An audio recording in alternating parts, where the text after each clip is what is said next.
Hey everybody, it is August 1st, 2007. I am Sonic Sons, and I'm doing a video on why Super Smash Bros. Is so awesome. Mainly in response to the NoobTube guys, Tobin and Yuzo, who don't like Super Smash Bros. Which I find to be an incredible mystery, right? Because, I love it myself, and I generally agree with these guys on every other point. Like, they don't really like sports games, neither do I, and, you know, they're kind of tired of games with random battles, and, yeah, same here, and, you know, various other things. Most of the reviews they give, you know, I end up agreeing with it if I play that game and stuff. You know, a lot of it makes sense to me. You guys don't like Super Smash Brothers.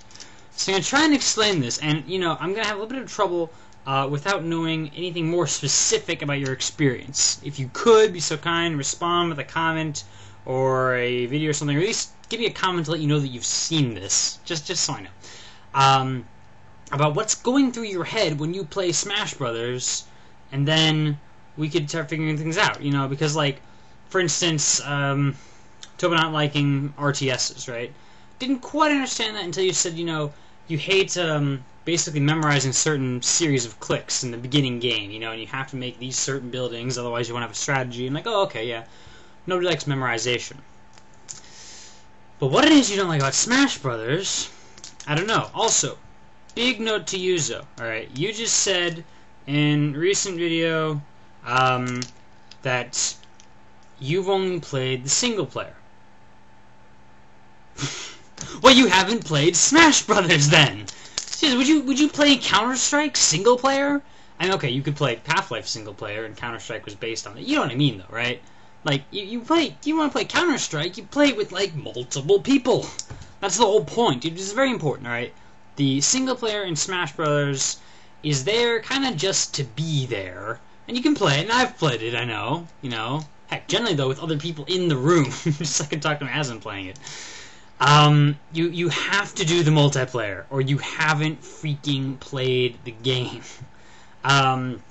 Generally, 4-person, free-for-all, you know, or, you know, be a little more professional about it. You can do, you know, duels, 1 versus 1, or 2v2, baby. But yeah, the game, alright, I'm gonna try and explain, you know, what's so awesome about Smash Brothers. Which, generally, when you try to explain these things, you find it harder than you first realize. You're just like, you know, it's awesome. What are you trying to... So, you know, forgive me if I stumble my words a bit and perhaps continue this in a later video after we've discussed and figured out a few things. Okay. Smash Brothers has an element of positive chaos about it, as I would say, particularly if you're doing 4-player free-for-all.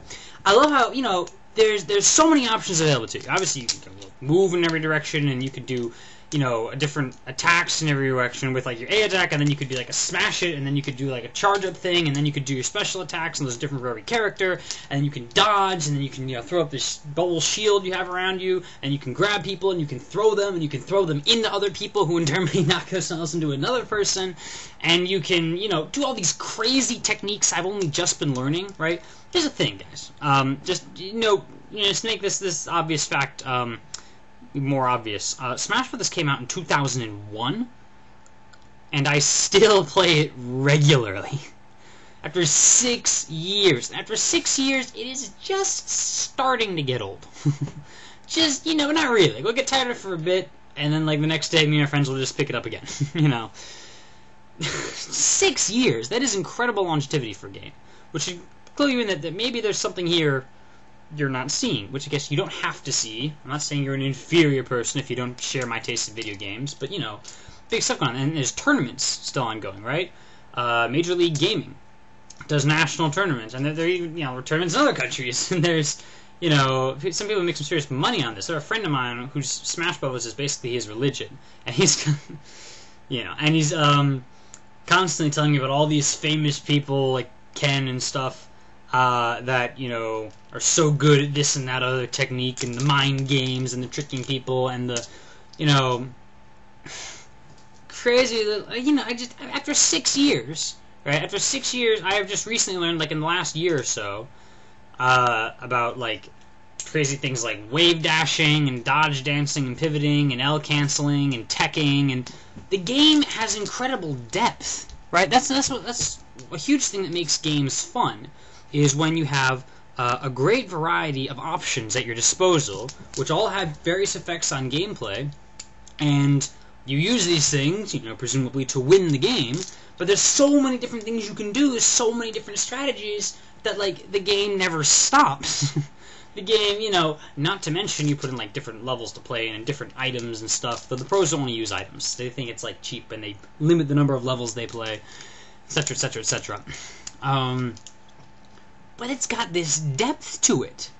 And I don't know how you guys are reacting, how you feel when you're playing this. Well, I know how Yuzo feels. You're playing freaking single player. Like, okay, well, you're not going to discover much depth going against the computers, or much, interaction. It's the great thing of Smash Brothers. This is the positive chaos thing I'm talking about.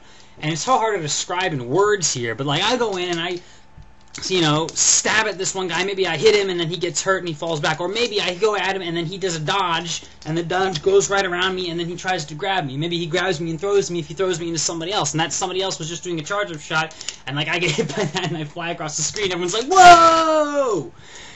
Or, like, maybe he tries to grab me, and then, like, I dodge back around that, and then he tries to hit me, and then I do the special counter move, and so when he hits that, I do a counter, which means I swing my sword in a special way, and I hit that guy back, but while I'm doing that, this other guy approaches me from behind, and just after the counter, I'm vulnerable for half an instant, so then he hits me, and then, like, somebody grabs some item, and then they, like, shoot, let's say it's a laser gun or whatever, and they're shooting with that, and then, like, they just throw that item all of a sudden, and you completely weren't expecting it.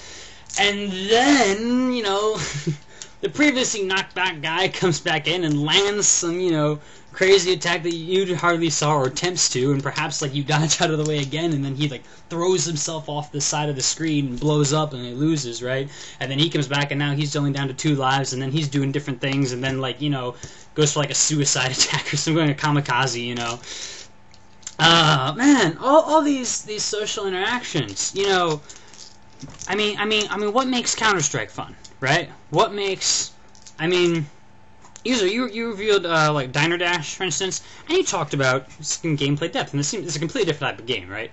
But you talk about, and you can get, like, there's different types of customers come in, and the seats are different colors, and you sit them at the right colors, you get extra points, and then, like, some people wait longer than others, but if you get, like, a big TV, then certain customers will watch that TV, and so they won't be as bored, and then you can, and depth.